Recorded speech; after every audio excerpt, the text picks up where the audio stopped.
cold day in April and the clocks were striking 13. Winston Smith, his chin nuzzled into his breast in an effort to escape the vile wind, slipped quickly through the glass doors of Victory Mansions, though not quickly enough to prevent a swirl of gritty dust from entering along with him. The hallway smelt of boiled cabbage and old rag mats. At one end of it, a colored poster, too large for indoor display, had been tacked to the wall. It depicted simply an enormous face, more than a meter wide, the face of a man of about 45, with a heavy black mustache and ruggedly handsome features. Winston made for the stairs. It was no use trying the lift. Even at the best of times, it was seldom working, and at present, the electric current was cut off during daylight hours. It was part of the economy drive in preparation for Hate Week. The flat was 7 flights up, and Winston, who was 39 and had a varicose ulcer above his right ankle, went slowly, resting several times on the way. On each landing, opposite the lift shaft, the poster with the enormous face gazed from the wall. It was one of those pictures which are so contrived that the eyes follow you about when you move. "Big Brother is watching you," the caption beneath it ran. Inside the flat, a fruity voice was reading out a list of figures which had something to do with the production of pig iron. The voice came from an oblong metal plaque like a dulled mirror, which formed part of the surface of the right-hand wall. Winston turned a switch and the voice sank somewhat, though the words were still distinguishable. The instrument, the telescreen it was called, could be dimmed, but there was no way of shutting it off completely. He moved over to the window, a smallish, frail figure, the meagerness of his body merely emphasized by the blue overalls which were the uniform of the party. His hair was very fair, his face naturally sanguine, his skin roughened by coarse soap and blunt razor blades in the cold of the winter that had just ended. Outside, even through the shut window pane, the world looked cold. Down in the street, little eddies of wind were whirling dust and torn paper into spirals, and though the sun was shining and the sky a harsh blue, there seemed to be no color in anything, except the posters that were plastered everywhere. The black mustachioed face gazed down from every commanding corner. There was one on the house front immediately opposite. "Big Brother is watching you," the caption said, while the dark eyes looked deep into Winston's own. Down at street level, another poster, torn at one corner, flapped fitfully in the wind, alternately covering and uncovering the single word, "Ingsoc." In the far distance, a helicopter skimmed down between the roofs, hovered for an instant like a bluebottle, and darted away again with a curving flight. It was the police patrol, snooping into people's windows. The patrols did not matter, however, only the thought police mattered. A kilometer away, the Ministry of Truth, his place of work, towered vast and white above the grimy landscape. This, he thought with a sort of vague distaste, this was London, chief city of Airstrip 1, itself the third most populous of the provinces of Oceania. He tried to squeeze out some childhood memory that should tell him whether London had always been quite like this. Were there always these vistas of rotting 19th century houses, their sides shored up with balks of timber, their windows patched with cardboard and their roofs with corrugated iron, their crazy garden walls sagging in all directions, and the bombed sites where the plaster dust swirled in the air and the willow herb straggled over the heaps of rubble, and the places where the bombs had cleared a larger patch and there had sprung up sordid colonies of wooden dwellings like chicken houses. But it was no use, he could not remember. Nothing remained of his childhood except a series of bright-lit tableaux occurring against no background and mostly unintelligible. The Ministry of Truth, Mini True in Newspeak, was startlingly different from any other object in sight. It was an enormous pyramidal structure of glittering white concrete, soaring up, terrace after terrace, 300 meters into the air. From where Winston stood, it was just possible to read, picked out on its white face in elegant lettering, the 3 slogans of the party: war is peace, freedom is slavery, ignorance is strength.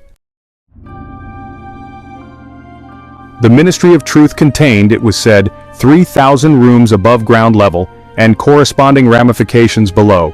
Scattered about London there were just 3 other buildings of similar appearance and size. So completely did they dwarf the surrounding architecture that from the roof of Victory Mansions you could see all 4 of them simultaneously. They were the homes of the four ministries between which the entire apparatus of government was divided. The Ministry of Truth, which concerned itself with news, entertainment, education, and the fine arts. The Ministry of Peace, which concerned itself with war. The Ministry of Love, which maintained law and order. And the Ministry of Plenty, which was responsible for economic affairs. Their names in newspeak: Mini-True, Mini-Pax, Mini-Love, and Mini-Plenty. The Ministry of Love was the really frightening one. There were no windows in it at all. Winston had never been inside the Ministry of Love, nor within half a kilometer of it. It was a place impossible to enter except on official business, and then only by penetrating through a maze of barbed wire entanglements, steel doors, and hidden machine gun nests. Even the streets leading up to its outer barriers were roamed by gorilla-faced guards in black uniforms, armed with jointed truncheons. Winston turned round abruptly. He had set his features into the expression of quiet optimism, which it was advisable to wear when facing the telescreen. He crossed the room, into the tiny kitchen. By leaving the ministry at this time of day, he had sacrificed his lunch in the canteen, and he was aware that there was no food in the kitchen except a hunk of dark-colored bread which had got to be saved for tomorrow's breakfast. He took down from the shelf a bottle of colorless liquid with a plain white label marked Victory Gin. It gave off a sickly, oily smell as of Chinese rice spirit. Winston poured out nearly a teacupful, nerved himself for a shock, and gulped it down like a dose of medicine. Instantly, his face turned scarlet and the water ran out of his eyes. The stuff was like nitric acid, and moreover, in swallowing it, one had the sensation of being hit on the back of the head with a rubber club. The next moment, however, the burning in his belly died down and the world began to look more cheerful. The thing that he was about to do was to open a diary. This was not illegal. Nothing was illegal since there were no longer any laws, but if detected, it was reasonably certain that it would be punished by death, or at least by 25 years in a forced labor camp. Winston fitted a nib into the pen holder and sucked it to get the grease off. The pen was an archaic instrument, seldom used even for signatures, and he had procured one, furtively and with some difficulty, simply because of a feeling that the beautiful creamy paper deserved to be written on with a real nib instead of being scratched with an ink pencil. Actually, he was not used to writing by hand. Apart from very short notes, it was usual to dictate everything into the speakwrite, which was of course impossible for his present purpose. He dipped the pen into the ink and then faltered for just a second. A tremor had gone through his bowels. To mark the paper was the decisive act. In small, clumsy letters he wrote, April 4th, 1984. He sat back. A sense of complete helplessness had descended upon him. To begin with, he did not know with any certainty that this was 1984. It must be round about that date, since he was fairly sure that his age was 39, and he believed that he had been born in 1944 or 1945, but it was never possible nowadays to pin down any date within a year or two. For whom, it suddenly occurred to him to wonder, was he writing this diary? For the future? For the unborn? His mind hovered for a moment round the doubtful date on the page, and then fetched up with a bump against the newspeak word, double think. For the first time, the magnitude of what he had undertaken came home to him. How could you communicate with the future? It was of its nature impossible. Either the future would resemble the present, in which case it would not listen to him, or it would be different from it. It had happened that morning at the ministry, if anything so nebulous could be said to happen. It was nearly 1100, and in the records department where Winston worked, they were dragging the chairs out of the cubicles and grouping them in the center of the hall opposite the big telescreen, in preparation for the 2 minutes hate. Winston was just taking his place in one of the middle rows when two people whom he knew by sight, but had never spoken to, came unexpectedly into the room. One of them was a girl whom he often passed in the corridors. He did not know her name, but he knew that she worked in the fiction department. Presumably, since he had sometimes seen her with oily hands and carrying a spanner, she had some mechanical job on one of the novel writing machines. She was a bold-looking girl, of about 27, with thick hair, a freckled face, and swift, athletic movements. A narrow scarlet sash, emblem of the Junior Anti-Sex League, was wound several times round the waist of her overalls, just tightly enough to bring out the shapeliness of her hips. Winston had disliked her from the very first moment of seeing her. He knew the reason. It was because of the atmosphere of hockey fields and cold baths and community hikes and general clean-mindedness which she managed to carry about with her. He disliked nearly all women, and especially the young and pretty ones. It was always the women, and above all the young ones, who were the most bigoted adherents of the party, the swallowers of slogans, the amateur spies and nosers out of unorthodoxy. But this particular girl gave him the impression of being more dangerous than most. Once when they passed in the corridor, she gave him a quick sidelong glance which seemed to pierce right into him, and for a moment had filled him with black terror. The idea had even crossed his mind that she might be an agent of the thought police. That, it was true, was very unlikely. Still, he continued to feel a peculiar uneasiness which had fear mixed up in it as well as hostility, whenever she was anywhere near him. The other person was a man named O'Brien, a member of the inner party and a holder of some post so important and remote that Winston had only a dim idea of its nature. A momentary hush passed over the group of people round the chairs as they saw the black overalls of an inner party member approaching. O'Brien was a large, burly man with a thick neck and a coarse, humorous, brutal face. In spite of his formidable appearance, he had a certain charm of manner. He had a trick of resettling his spectacles on his nose which was curiously disarming, in some indefinable way curiously civilized. It was a gesture which, if anyone had still thought in such terms, might have recalled an 18th century nobleman offering his snuff box. Winston had seen O'Brien perhaps a dozen times in almost as many years. He felt deeply drawn to him, and not solely because he was intrigued by the contrast between O'Brien's urbane manner and his prizefighter's physique. Much more it was because of a secretly held belief, or perhaps not even a belief, merely a hope, that O'Brien's political orthodoxy was not perfect. Something in his face suggested it irresistibly. And again, perhaps it was not even unorthodoxy that was written in his face, but simply intelligence. But at any rate, he had the appearance of being a person that you could talk to if somehow you could cheat the telescreen and get him alone. Winston had never made the smallest effort to verify this guess. Indeed, there was no way of doing so. At this moment, O'Brien glanced at his wristwatch, saw that it was nearly 1100 and evidently decided to stay in the records department until the 2 minutes hate was over. He took a chair in the same row as Winston, a couple of places away. A small, sandy-haired woman who worked in the next cubicle to Winston was between them. The girl with dark hair was sitting immediately behind.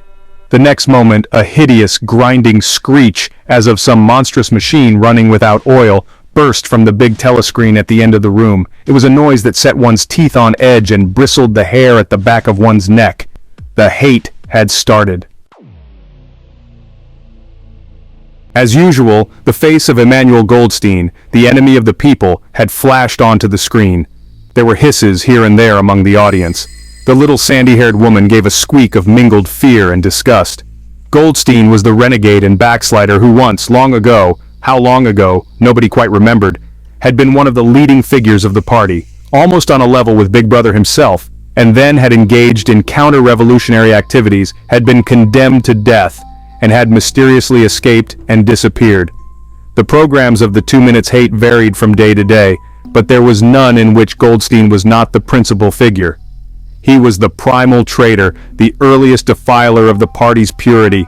All subsequent crimes against the party, all treacheries, acts of sabotage, heresies, deviations, sprang directly out of his teaching. Somewhere or other, he was still alive and hatching his conspiracies, perhaps somewhere beyond the sea, under the protection of his foreign paymasters, perhaps even, so it was occasionally rumored, in some hiding place in Oceania itself. Winston's diaphragm was constricted. He could never see the face of Goldstein without a painful mixture of emotions.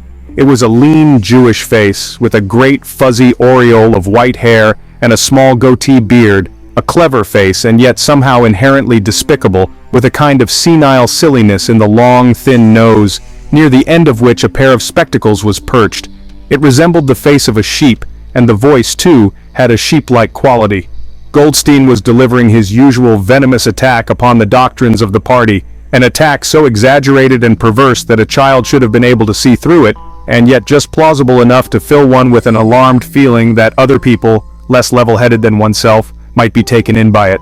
He was abusing Big Brother, he was denouncing the dictatorship of the party, he was demanding the immediate conclusion of peace with Eurasia, he was advocating freedom of speech, freedom of the press, freedom of assembly, freedom of thought, He was crying hysterically that the revolution had been betrayed, and all this in rapid polysyllabic speech, which was a sort of parody of the habitual style of the orators of the party, and even contained newspeak words, more newspeak words indeed, than any party member would normally use in real life, and all the while, lest one should be in any doubt as to the reality which Goldstein's specious claptrap covered, behind his head on the telescreen there marched the endless columns of the Eurasian army, row after row of solid-looking men with expressionless Asiatic faces who swam up to the surface of the screen and vanished, to be replaced by others exactly similar.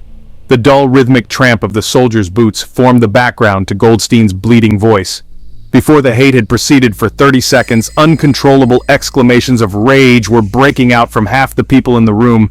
The self-satisfied sheep-like face on the screen and the terrifying power of the Eurasian army behind it were too much to be borne. Besides, the sight or even the thought of Goldstein produced fear and anger automatically. He was an object of hatred more constant than either Eurasia or Eastasia, since when Oceania was at war with one of these powers it was generally at peace with the other. But what was strange was that although Goldstein was hated and despised by everybody, although every day and 1,000 times a day, on platforms, on the telescreen, in newspapers, in books, his theories were refuted, smashed, ridiculed, held up to the general gaze for the pitiful rubbish that they were. In spite of all this, his influence never seemed to grow less. Always there were fresh dupes waiting to be seduced by him. A day never passed when spies and saboteurs acting under his directions were not unmasked by the thought police. He was the commander of a vast, shadowy army, an underground network of conspirators dedicated to the overthrow of the state. The Brotherhood, its name was supposed to be. There were also whispered stories of a terrible book, a compendium of all the heresies, of which Goldstein was the author, and which circulated clandestinely here and there. It was a book without a title. People referred to it, if at all, simply as the book. But one knew of such things only through vague rumors. Neither the Brotherhood nor the book was a subject that any ordinary party member would mention if there was a way of avoiding it.